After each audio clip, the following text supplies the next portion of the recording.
नमस्कार, घटना चक्र बुक वीडियो के इस शैक्षणिक मंच पर आपका स्वागत है। हमारा उद्देश्य है ज्ञान को सरल, स्पष्ट और सुलभ रूप में आप तक पहुंचाना। आइए आरंभ करते हैं अध्ययन और सफलता की इस यात्रा को।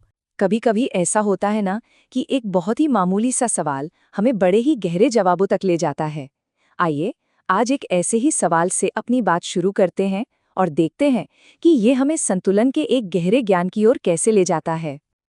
तो सवाल ये है, कौन ज्यादा ताकतवर है, पुरुष या महिलाएं? अब ये एक ऐसा सवाल है जो हमेशा ही गर्मा गर्म बहस छेड़ देता है ना? पर क्या हो अगर ये कहा जाए कि ये सवाल ही गलत है? चलिए इस गुत्थी को सुलझाते हैं। देखिए, इसका जवाब इतना सीधा साधा है ही नहीं।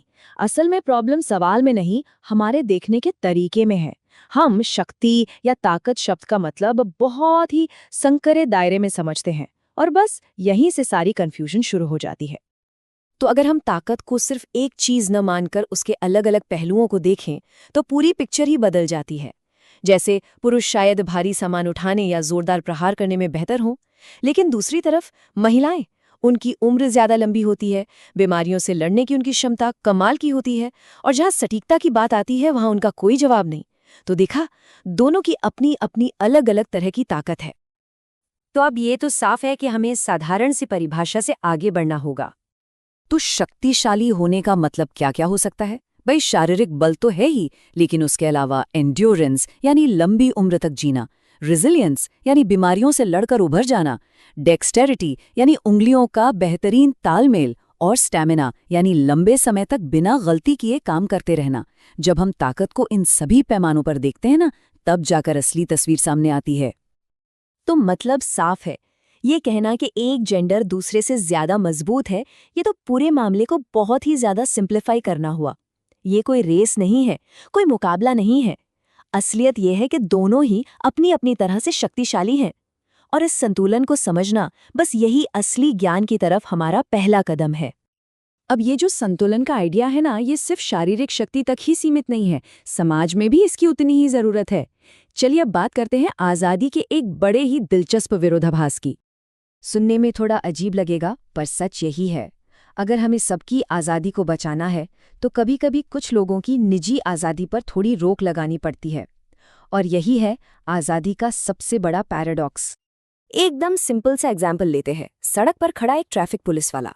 सोचिए, जब वो अपना हाथ उठाकर ट्रैफिक को रोकता है तो वो हमारी कहीं भी जाने की आज़ादी पर एक छोटी सी रोक लगा रहा होता है ना? पर उसी एक छोटी सी रोक की वजह से सड़क पर मौजूद हर इंसान, चाहे वो पैदल हो या गाड़ी में, सुरक्षित रहता है और सब अपनी अपनी मंजिल तक पहुंच पाते हैं। ये संतुलन का कितना बढ़िया उदाहरण है। एक और उदाहरण देखते हैं, शिक्षा का अधिकार। अब कोई माता पिता ये नहीं कह सकते कि ये मेरी मर्जी है, मैं अपने बच्चे को स्कूल नहीं भेजूंगा। नहीं, वो ऐसा नहीं कर सकते। क्यों? क्योंकि समाज उस बच्चे की आज़ादी के लिए, उसके भविष्य के लिए आगे आता है। यहाँ समाज की भलाई एक व्यक्ति की पसंद से ऊपर हो जाती है। तो हमने शारीरिक ताकत में संतुलन देखा, समाज में आज़ादी का संतुलन देखा। अब इस सफ़र को एक कदम और आगे ले जाते हैं, और भी गहरे। अब हम चलेंगे भीतर की यात्रा पर। हमारी प्राचीन परंपराओं में असली विजेता कौन है?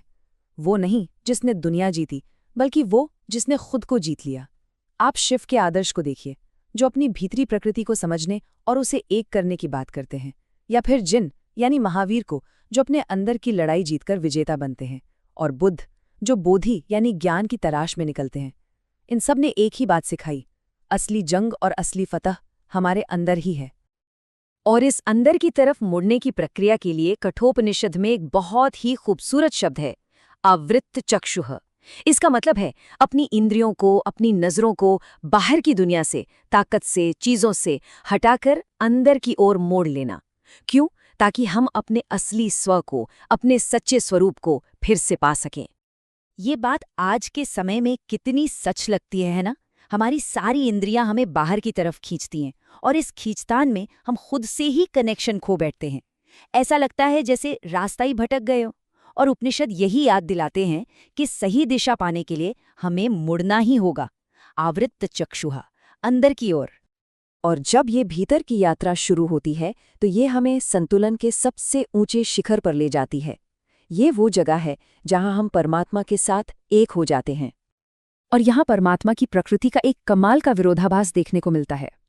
एक तरफ वो ट्रांसेंडेंट है, यानी हमारी सोच, हमारे ज्ञान, हमारे अनुभव, हर चीज की सीमाओं से परे। और दूसरी ही तरफ वो इमिनेंट भी है, यानी हमारे अनुभव और ज्ञान की सीमाओं के भीतर, हमारे अंदर ही मौजूद। उसे दैवीय अंधकार भी कहा गया है और असीम प्रकाश भी। वो दोनों हैं एक ही समय पर। और ये जो एकता का विचार है ना, ये किसी एक जगह या एक समय का नहीं है। ये एक महान दार्शनिक परंपरा है जो हजारों सालों से चली आ रही है। भारत में उपनिषदों से लेकर ग्रीस में प्लेटो और अरस्तु तक, और आगे चलकर शंकर, स्पिनोजा, ब्रैडली, इन सभी महान विचारकों ने इसी एक सत्य की ओर इशारा किया है। लेकिन एक बात समझना बहुत जरूरी है। यहाँ जो आखिरी मंजिल है वो इस बात को दिमागी तौर पर जानना या मानना नहीं है। नहीं, असली लक्ष्य है आध्यात्मिक अनुभूति, यानी ईश्वर का एक भीतरी, एक सहज ज्ञान, उसे सच में महसूस करना। तो हमने ये पूरा सफर एक सवाल से शुरू किया था, अब इसे एक और सवाल पर ही खत्म करते हैं। सोचकर देखिए, हम अपनी जिंदगी में और कहाँ-कहाँ एक आसान से सीधे साधे जवाब के पीछे भागते हैं और उस चक्कर में एक ज्यादा गहरे, ज्यादा संतुलित सच को अनदेखा कर देते हैं। इस पर जरूर सोचिएगा।